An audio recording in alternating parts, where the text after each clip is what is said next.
Stay! Stay back! This ram is not for you!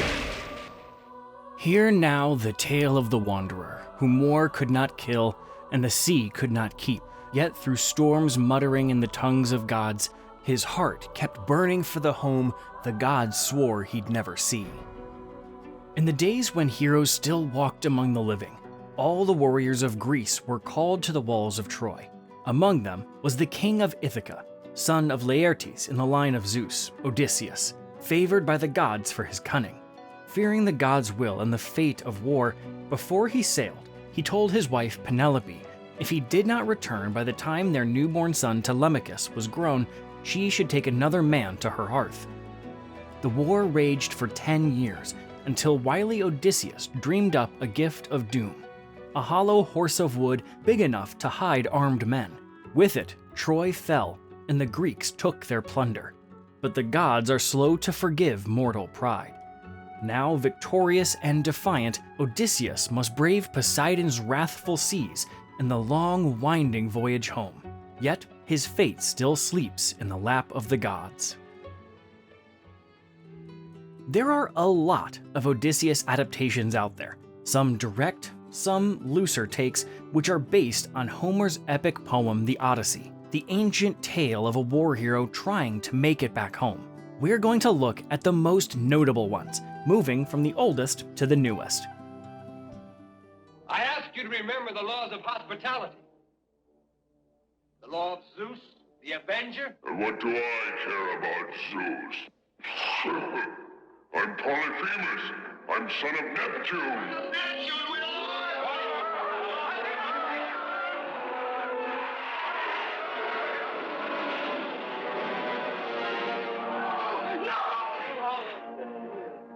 These Greeks are tough. First up is Ulysses from 1954, a sword and sandal film with Kirk Douglas as Odysseus, or Ulysses, which is just the Latin version of his name, like so many other characters in the film, alongside Anthony Quinn and Silvana Mangano. Story-wise, this is probably the least faithful adaptation. They changed most of the events and left out big chunks of the original tale. That said, it's easily one of the best-looking versions. It's got that big, polished production of classic movies. And it helps when you've got Harold Rawson, the cinematographer of The Wizard of Oz, behind the camera. There's also Mario Bava, the master of Italian horror, who not only worked as an uncredited cinematographer, but also directed the Cyclops sequence, probably the highlight of the movie. Horror fans will know his work from films like Blood and Black Lace, and you can see touches of his signature style throughout this one.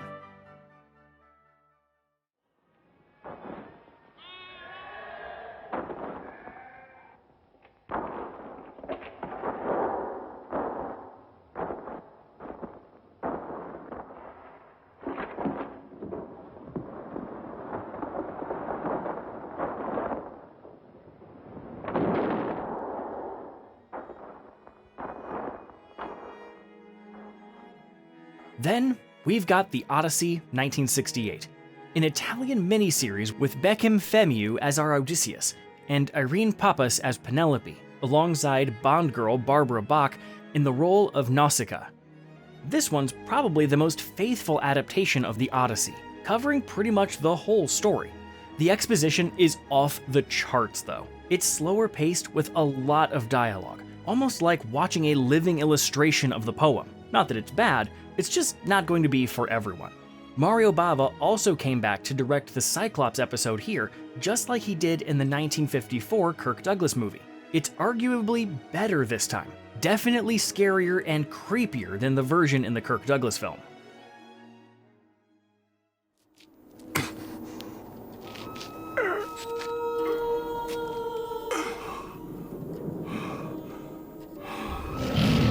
Then we have the Odyssey 1997 TV miniseries. This one's a very good adaptation. It skips a few things here and there, but it's still one of the closer versions. Narratively, it's a bit different from the other versions, and even pulls in material from other epic poems connected to the Trojan War. The effects are a bit cheesy, but that's part of the charm. And the story's put together well, with the acting strong all around. And the cast is just perfect for this. Armand Assante is our Odysseus. Men would stop at nothing to steal my kingdom. Isabella Rossellini as Athena. Greta Scacchi is Penelope, with Vanessa Williams, Bernadette Peters, Eric Roberts, and the legend Christopher Lee, and also Irene Papas, who played Penelope in the 1968 Italian adaptation, this time playing Odysseus' mother. You survive. But there's nothing left inside. Then we have The Return, 2024, with Ralph Fiennes as our Odysseus. This one's a very different kind of adaptation. There's no gods in the story, they strip out all the magic and mythic adventure to make it more grounded, and it only covers the final part of the story, when Odysseus comes back home. Ralph Fiennes and Juliette Binoche do the heavy lifting here, and they're both excellent. Even if it's not exactly a faithful adaptation, it works a lot better than you'd expect. It feels like a more realistic version of Odysseus after all the trauma he endured during the journey. It also happens to be the only time Odysseus got the R-rated treatment. Then we have some looser adaptations, like Cold Mountain with Jude Law and Nicole Kidman, about a soldier in the American Civil War trying to make his way back to the love of his life. And then there's the Coen brothers at the top of their game with Oh Brother, Where Art Thou?, with George Clooney as our Ulysses. Damn, we're in a tight spot. Alongside John Turturro and Tim Blake Nelson. Probably the best loose adaptation of them all. We thought you was a toad. That don't make no sense. After that comes Troy 2004 with Brad Pitt. It's not really an Odysseus adaptation, more like a loose take on Homer's other epic poem, the Iliad, about the Trojan War. Careful, boy. You are not serious people. But Odysseus does show up in it, played by Sean Bean. There's also Epic, the musical, a modern musical take on Homer's Odyssey by Jorge Rivera Herranz, and you can find the whole thing on YouTube. Alright, we've seen the big names, now it's time to play Spot the Differences. Let's go through them one by one and see what each adaptation does with the story, what parts of Homer's poem they leave out, and what they change completely. We'll start with Kirk Douglas in Ulysses, 1954, and see just how far off the path it wandered. Fair warning though, this part's full of spoilers, so if you don't know the story or haven't seen any of these adaptations yet, you might want to skip ahead. So, Ulysses 1954 takes some wild liberties with Homer's story. For some reason, Odysseus starts out with amnesia, which never happens in the poem. Where am I? They also swap all the names into Latin. Odysseus becomes Ulysses, Poseidon is Neptune, and so on. Then, there's a huge list of things missing. They don't show the Sicanese and the Lotus Eaters, no Aeolus with the Bag of Winds, so no sailors stupidly opening it, no giant cannibal Lestrygonians, Calypso doesn't appear at all. I am Calypso. No Hermes showing up to warn him about Circe, and it doesn't show Athena in this at all. And the Circe part is a little different too. In this version, all of Odysseus' men die the moment they leave her island, which definitely never happened in the original. They also sneak in a bit of the Calypso storyline about making Odysseus immortal into the Circe section. Olympus shall welcome a new god. And skip the entire journey to the underworld to speak with Tiresias. Oh, and Circe even looks exactly like his wife in this one, since the same actress plays both roles. There's also no prophecy about Helios' cattle, no island of the sun god, and no Scylla or Charybdis. Basically a giant sea worm before Dune made it cool. We also don't get the Phaeacians giving Odysseus treasure, no Athena disguising him as a beggar, and no scene with the housekeeper recognizing him by his scar. Telemachus doesn't go off on a journey to learn more about his father either, so the suitors never plan an ambush for him in this version. And the darker part with Telemachus hanging the servants who betrayed them isn't here either. In fact, none of the adaptations ever include that part. Penelope testing him with the famous bed carved out of the olive tree isn't shown, and the ending skips over Odysseus going to see his father Laertes and the final clash with the suitors' families. Now you see why this one's the least faithful adaptation. Leave it to Hollywood to skip half of the Odyssey, but hey, at least Kirk Douglas looks great doing it. Only only Ulysses could bend it. The 1968 Italian miniseries is probably the most faithful version out there, but even this one trims a few things. It's got pretty much the whole journey, except it skips the six-headed monster Scylla and Charybdis. Calypso only shows up in a quick flashback, the Sicanes and the Laestrygonians are just mentioned instead of shown, and, like every other adaptation, they cut the darker bit at the end with Telemachus hanging the servants who betrayed them. It's easily the closest you'll get to Homer's full tale on screen. Well, unless you wanted to see a giant sea worm. That's where the next adaptation comes in. The 1997 miniseries does things a little differently than the others. For one, it actually starts at the very beginning, before Odysseus even heads off to Troy. Most other adaptations skip all that and open 10 years later with the suitors hanging around his house, just like the poem does. This one also borrows from outside Homer. It shows the Laocoon and the sea serpents from Virgil's Aeneid, with Poseidon sending them to silence the warning about the Trojan horse. And here, Poseidon is already angry at Odysseus before the Cyclops part even happens. After Troy falls, Odysseus' hubris gets the better of him, and he brags that he won it all without the gods' help. I do not need you now. I can do anything. And Poseidon gets mad because Odysseus doesn't say thank you. Yet you refuse to give thanks. You will suffer. From there, a bunch of the familiar parts get left out. No Sicanes, no Lotus Eaters, no giant cannibal Laestrygonians. They do have Aeolus handing over the bag of winds, but they don't show his weird family. The Sirens never show up, but this is the only adaptation that actually gives us Scylla and Charybdis. The Phaeacians part, though, is rushed through so fast it barely counts, which makes sense since Odysseus isn't telling his story in flashback like in Homer. There's also no prophecy about Helios' cattle or the island of the sun god. On the flip side, this is the only version that gives us the full Calypso sequence. I am Calypso.